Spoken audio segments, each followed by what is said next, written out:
Մշակութային համայնքի և բազմաթիվ սերունդների սրտերում անմոռանալի դերակատարում ունեցած Հայաստանի Հանրապետության վաստակավոր արտիստ Արա Դեղտրիկյանն այլևս մեզ հետ չէ։ Սա կորուստ չէ միայն ընտանիքի համար, սա մի ամբողջ մշակութային ժամանակաշրջանի ավարտ է, բայց և սկիզբ այն հիշողությունների, որոնք շարունակելու են ապրել սիրված դերասանի ստեղծած յուրաքանչյուր կերպարում, բեմի յուրաքանչյուր շնչում, հանդիսատեսի ջերմ հիշողություններում։ Արա Դեղտրիկյանը լուռ էր, բայց միշտ ասելիք ուներ։ Նա երբեք չէր ձգտում ուշադրության կենտրոնում լինել, բայց իր ներկայությամբ միշտ լցնում էր ցանկացած տարածք։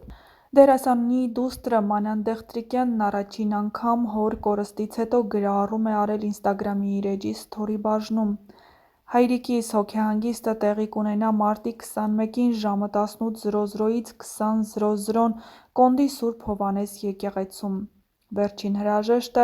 մարտի 22-ին ժամը 11:00-ից 13:00 նույն վայրից», գրել է Մանան Դեղտրիկյանը։ Այս օրերին, երբ բեմը խավարել է մեկ լուսավոր դեմքով, պակաս շատերն են կիսում Մանանի և նրա ընտանիքի ցավը։ Արա Դեղտրիկյանի գործընկերները, արվեստագետներն ու մտերիմները նրա մասին հիշում են ամենաջերմ խոսքերով, որպես մարդու, որի շնորհն անսահման էր, բայց մարդկայնությունն առավել գերակշռող։ Արա Դեղտրիկյան մարդ ում ուժը սրտի լռության մեջ էր։ Նա բեմում էր խոսքի մեջ, խաղի ճշգրտության, հայացքի խորության մեջ, բայց իրական կյանքում չափավոր, համեստ ու մաքուր։ Նրա պատմությունները անկեղծ ու պարզ այսօր արդեն հուշեր են փայլուն արտիստի Արա Դեղտրիկյանի մարդկային տեսակի ամենավառ դրսևորումներից։ Իմ անունը երբեք չի խանգարել, նույնիսկ եթե ճակատագրից խոսենք, այն կարծես ներառված էր իմ երթուղում։ Սիրում եմ իմ անունը, ինչպես ինձ մոտիկ մարդկանց ներկայությունը, ասել էր նա ժպտացող աչքերով ու խաղաղ գոռովով։ Արա Դեղտրիկյանն իր հագեցած հարցազրույցներից մեկում անկեղծորեն խոսել էր այն մանրուքների մասին, որոնք ձևավորվում էին թզբեհներ, հավաքածու, վիսկի և թեքիլայի համադրությամբ, պարզ ճաշակ, տաննանդոր և սիրո խորություն։ Չեմ սիրում թափթփվածություն, կարծես կենցաղի մեջ կարգուկանոնն էլ է բեմի մի տեսակ դրսևորում։ Ինչպես բեմում ամեն քայլ ունի իմաստ, այդպես էլ տանը ամեն ինչ պետք է իր տեղում լինի։ Նրա սիրելի արտիստներն Ավետ Ավետիսյան, Խորեն Աբրահամյան, Մհեր Մկրտչյան, Ալ Պաչինո։ Մեծ երախտագիտությամբ էր հիշում իր ուսուցչին՝ Զավեն Տատինցյանին։ Նրա շնորհիվ է, որ կարողացա ձևավորվել որպես դերասան, ոչ միայն խաղացող, այլ մտածող ու զգացող բեմի մարդ։ Երբ խոսքը հասնում էր ընտանիքին, նրա ձայնը դառնում էր ամենաբացը։ Կնոջս հանդիպումն իմ կյանքի ճակատագրական պահերից էր, իսկ դստերս ծնունդը կյանքիս ամենալույս պահը։ Եթե մարդն ունի ամուր ընտանիք, նա կարող է հաղթահարել ամեն փորձություն։ Նա չէր սիրում բարձրախոս լինել, բայց խոսքը ճշգրիտ էր ու իմաստալից։ Կործանված է նա, ով չի սիրում և չունի հումորի զգացում։ Ամենահուզիչ հիշողություններից մեկը կապված էր սիրո առաջին խոստովանության հետ։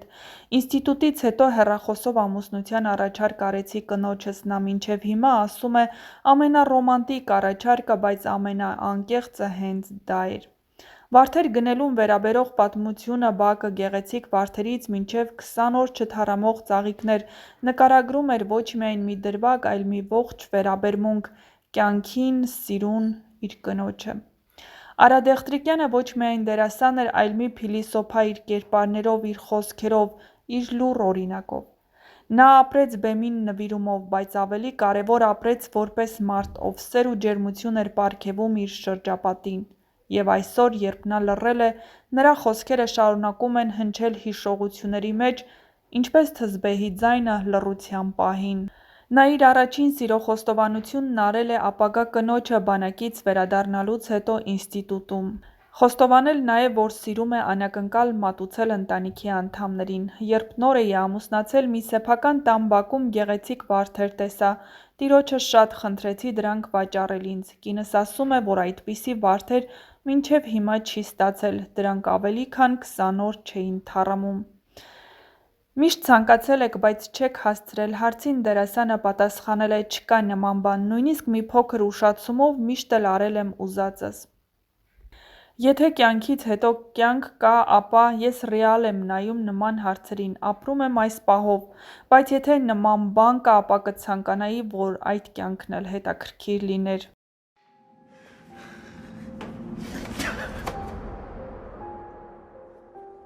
Na na na